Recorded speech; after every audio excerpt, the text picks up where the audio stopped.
Today I'm going to be talking about the history of pit bulls and debunking some myths about them, such as that they have locking jaws and tend to attack for no apparent reason.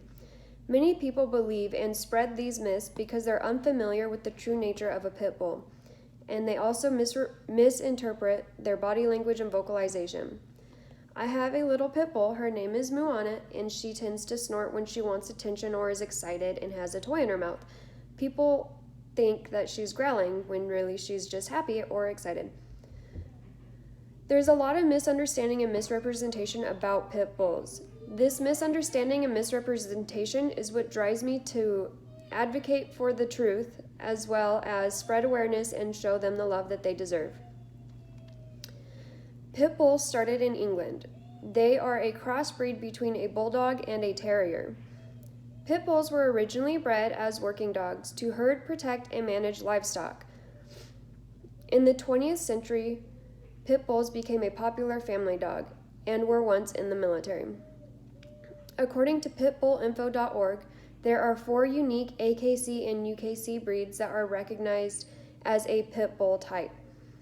All it takes for a dog to be classified as a pit bull type is to be a medium-sized dog with a wide head, narrow snout, and a wide stance. The breeds that include a pit bull type are a Staffordshire, an American Pit Bull Terrier, a Bull Terrier, or an American Bully. There are also many other breeds. Sometimes mixed breeds are classified as a pit bull. Many Mastiffs are classified as a pit bull type. Mastiffs such as the Doggo Argentino,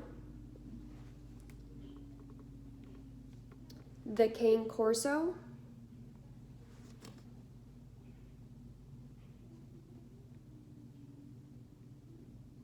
and a Presa Canario. These dogs are all Mastiffs. However, if you look, you can see that they have the wider head with the narrow snout and a wider stance. Many of these dogs are viewed as pit bull types, and any instance that happens with them, they are classified as such. They are not pit bulls, nor do they represent a pit bull. There are many differences. Presa Canarios, the Doggo Argentino, all of them, they're actually taller in stance, and they're a Mastiff. So they are wider, however, they're not so much lean muscle. Also, pit bulls don't just snap for no apparent reason. Just like any other dog, they always show signs of aggression and reaction. Many people simply just don't understand the body language. In a vet tech course that I took before I joined the military, we took a portion that was about dog behavioral. It showed ways to detect signs of distress, anxiety, pain, and these are all reasons that a dog may bite, and some people consider it just an attack. If you have a child that's hitting a dog or holding a toy above their head, the dog may react. If the child's holding a toy above his head, that dog may just be trying to reach the ball and end up accidentally biting the child in the face. When I lived in Nevada a few years ago, I used to rescue pit bulls and other breeds, but primarily pit bulls. There was a dog that I rescued, and her name was Misha. When we brought her home, she refused to come out of her crate. I found out that she was actually used as a bait dog in a fighting ring.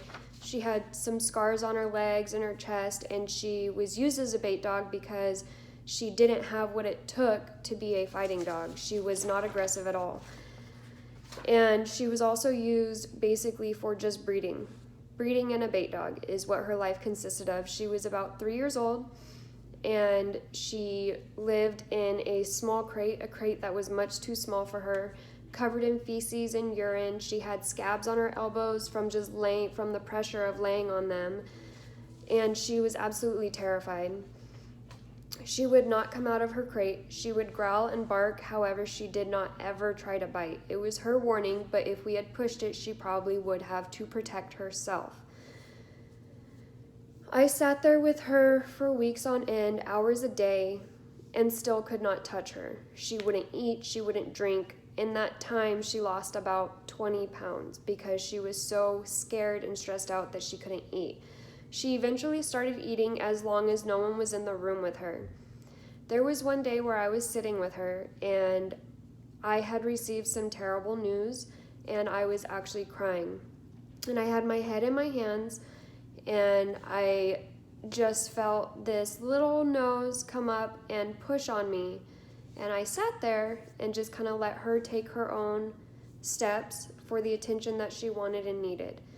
She eventually pushed to where her head was under my hand, and I started petting her and she started licking me. And after that, she just became a completely different dog. She was happy and playful, and once I got the weight on her and some training in her and got her to where she needed to be, she was actually placed in a home with kids and other dogs, horses, cows, and she lived on a ranch. She lived to be about 15 years old. This is a picture of her. She was a very sweet girl. She was just very traumatized, and many people misunderstand that the trauma can cause the reaction.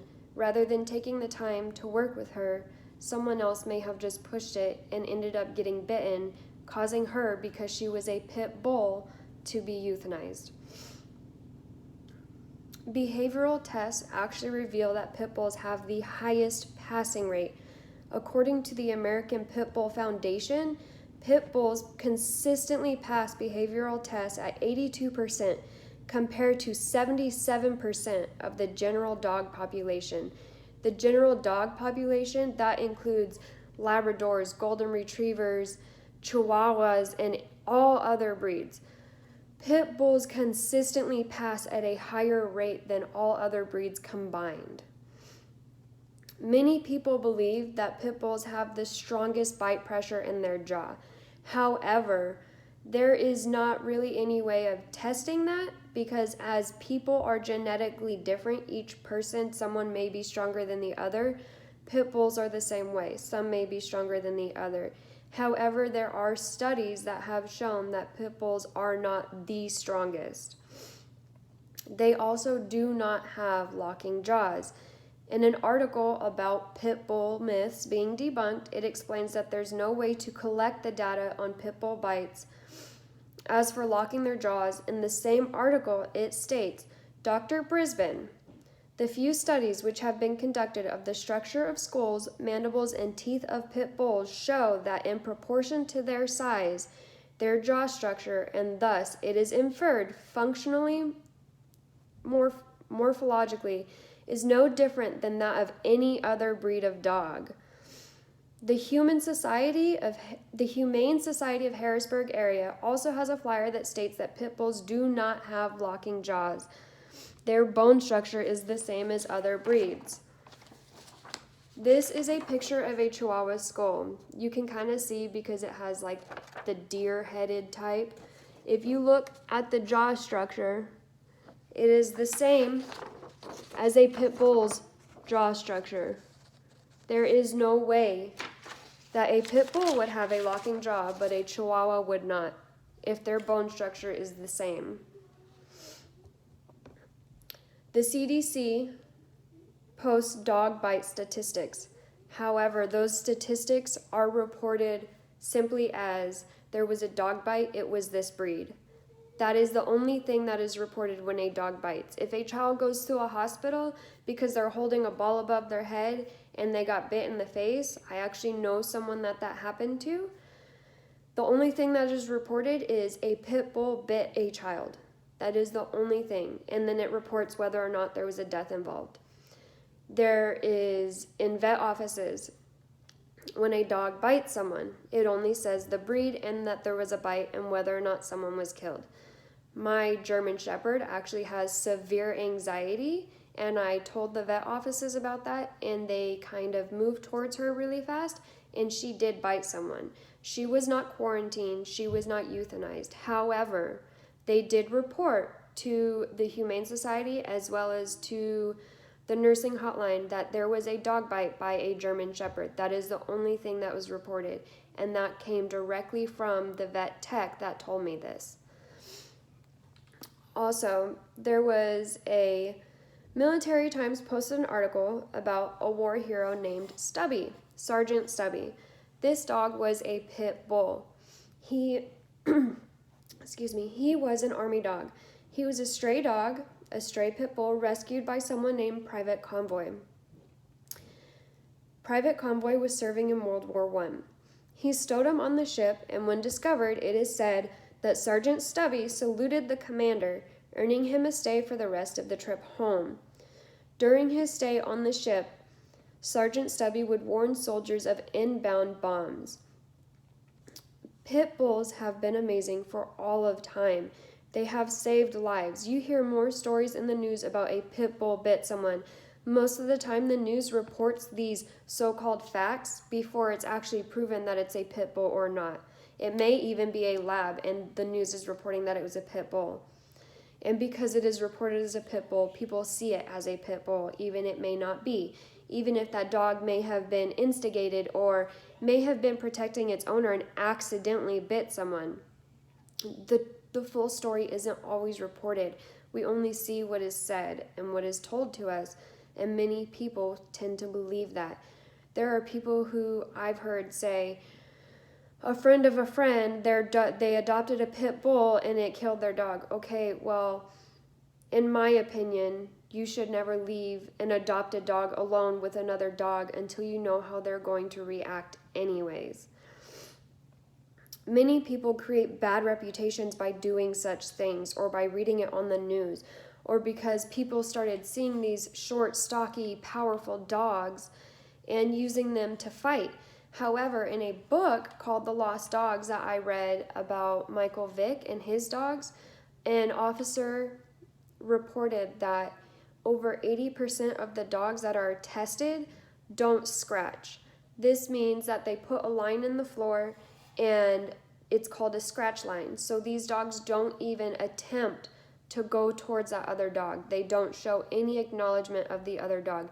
80% of the dogs tested in fighting rings don't pass that test.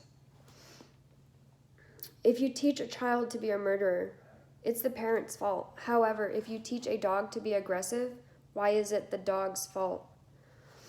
In conclusion, pit bulls make amazing family pets. There are many myths about pit bulls and pit bull type dogs. Many breeds are mistaken as pit bulls when they're not even remotely close genetically. Pit bulls don't attack for no apparent reason. They always show signs that they will attack. And if they are attacking, it's not for no reason. It's lack of training, because they're scared, because they've been starved, because they don't have a choice and they're fighting for their lives. They pass temperament tests at higher rates than any other breed, than the general population of dogs. Most dogs used for fighting end up abused, bait dogs, and killed simply because they're not aggressive enough. Together, we can end the stigma of what people see pit bulls as and show them what they truly are.